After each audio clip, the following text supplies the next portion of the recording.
ஹே, இன்றைக்கி நைட்டு தூங்க போகிறதுக்கு முன்னாடி இன்னும் ஒரு 5 மினிட்ஸ் மட்டும் ஃபோனை பார்ப்போன்னு நினச்சிருக்கீங்களா?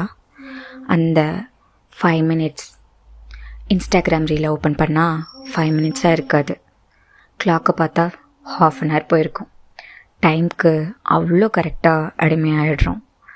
ஆனால் நமக்கு பிடிச்ச ஒரு விஷயத்த பண்ண சொல்லுங்கள், இல்லைனா நம்ம லைஃப்பை மாற்றுற ஒரு விஷயத்த ஸ்டார்ட் பண்ண சொல்லுங்கள், இன்னும் ஒரு 5 மினிட்ஸ் பண்ணுவோன்னு தோணிருக்கா? அப்புறம் பார்த்துக்கலாம், நாளைக்கு பார்த்துக்கலான்னு தள்ளி வச்சிடுறோம். ஃபன்னி இல்லை? டிஸ்ட்ராக்ஷனுக்கு கொடுக்குற அந்த எக்ஸ்ட்ரா 5 மினிட்ஸை நம்ம ஃப்யூச்சருக்கு கொடுக்க மாட்டோம். யோசிச்சு பாருங்கள், நம்ம கனவுகளை விட நம்ம டிஸ்ட்ராக்ஷனுக்கு தான் அதிகமான நேரத்தை கொடுக்குறோம். அண்ட் இப்போ கூட நீங்கள் அந்த எக்ஸ்ட்ரா 5 மினிட்ஸில் தானே இந்த ரீலை பார்த்துட்ருக்கீங்க.